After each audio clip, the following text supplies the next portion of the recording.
Do you regret eating more food than you need? The January edition.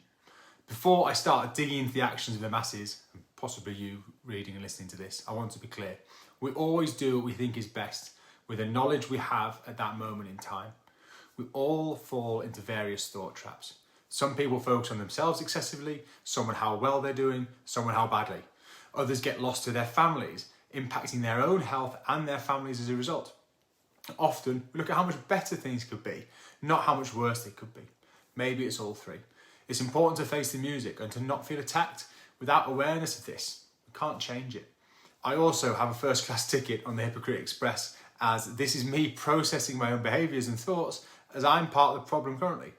When I had some downtime over Christmas, I did a lot of reading, and whilst reading about the monarchy in years gone by, I saw how elaborate succession plans were planned and then actioned, only to then fall to pieces because of ill health, unexpected death, or the actions of others, or those who involved lacked the life skills needed to manage the plan or their lives, as hoped by the plan's creator. I had a moment of awareness that we're all parroting this behaviour today, just in different ways. Many of our actions, especially around fat loss, are driven by what we'd like to do in the moment, which is driven by primal instincts and emotion rather than rational thought. From centuries ago, in the form of succession planning, to this present moment with buying and consuming foods to the point of weight gain, as well as buying an excessive amount of gifts that the person doesn't actually need just because we want to do it. We have a thought in our mind, we believe it, and we action it. When it comes to thoughts about food, we're unable to stop these or not act on them. It's rare for us to stop and reflect on a huge number of the thoughts that we have, to weigh up the pros and the cons, to deliberate before making a balanced, considered decision. We like to think that we're rational, evidence-based creatures. That's just not how it works. How else could so many people be overweight? Whether about food, future planning, or a million other things in life, people buy and eat and plan and work and save and tax plan with minimal real consideration for what they or their children really need. Did you really need another glass of wine or slice of Yule log? Or in my case, cider, cheese on crackers, or chocolate? Is the most important thing for your child more presents now or more money in the future? Of course not. Then why are most people's lives directly focused on this? Because it's our first and most immediate thought, and the one that has a lot of feelings attached to it. It feels like it's true, it feels good to do this, but that doesn't mean it's optimal. These are ingrained primal thoughts that we act out over and over again, often for the duration of our whole lives. Ancestrally, we come from a place of lacking food, safety, survival. But how much money do we need to spend or squirrel away? How much food do we need to eat before we start acting differently?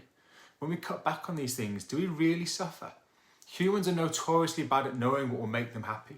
The solution here is to ask someone who is where you want to be, as they have experienced the highs and the lows of achieving your goal. I've never once in the history of Sustain or my career in health and fitness had anyone say it wasn't worth it to cut back and to lose weight. Not once. I'm not suggesting an overthrow of the capitalist system here. I'm just encouraging reflection and giving you insight into my thoughts, because it made me think about what I want to leave behind. Let's be clear here. I'm still in my glass house throwing stones. I've got my leg in the closed bear trap that I'm talking about here. I'm a landlord. I want to have a family and I want to look after them as best I can in the form of leaving an income for them. But quick question, what do you want for your children or yourself? Does the answer include the words health and happiness at all? People often also mention security. But is financial security the best guarantor of health and happiness? Or are you getting lost in these immediate thoughts and focusing too heavily in one area at the detriment of others? I have a relative who believed their main contribution to their family was financial. It did not make for a recipe of health and happiness. But if I died tomorrow with my life as it is, I wouldn't feel a sense of contentment. I have the knowledge that could help a lot of people with their desires to be healthy and happy. And this is the legacy that I really want to leave. Once I get past my immediate thoughts of money, safety, security, nice holidays, and all the immediate crap that I don't really need, I want to help. I want to contribute. I want my children and you and your children to have a blueprint to follow to enable them to be healthy and happy sustainably.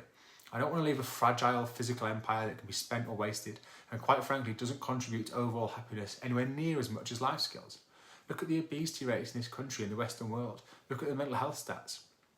Is the traditional selfish approach of monarchs gone by, focusing on preservation of wealth and status, working optimally for the things that really matter?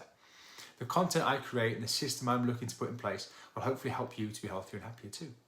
If you'd like to contribute and you really want to change, then get involved in the content. Read and watch, then implement. Comment, feedback, answer questions. I can't do this in a vacuum. If what I say doesn't work or doesn't land, then I need to know so I can change the message. And if it does, then you need to tell me and other people who can benefit too. Well, you don't need to do anything, but do you really want to overspend and overconsume to the detriment of yourself and others? Do you want to be holding the keys for success or share this with other people? Is this holding this value and wealth a patterned reaction, or is this something you want to break free from? Do you want to help and contribute and learn and grow? If so, then I want to help you. I've created a 2024 audit to help you plan and smash your goals this year, and I'll help you be accountable to it for free.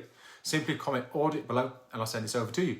If you found this useful, please give it a like and let me know in the comments what are the patterns of behaviour that you're going to let go of this year. If you want more content like this, please subscribe to our YouTube channel.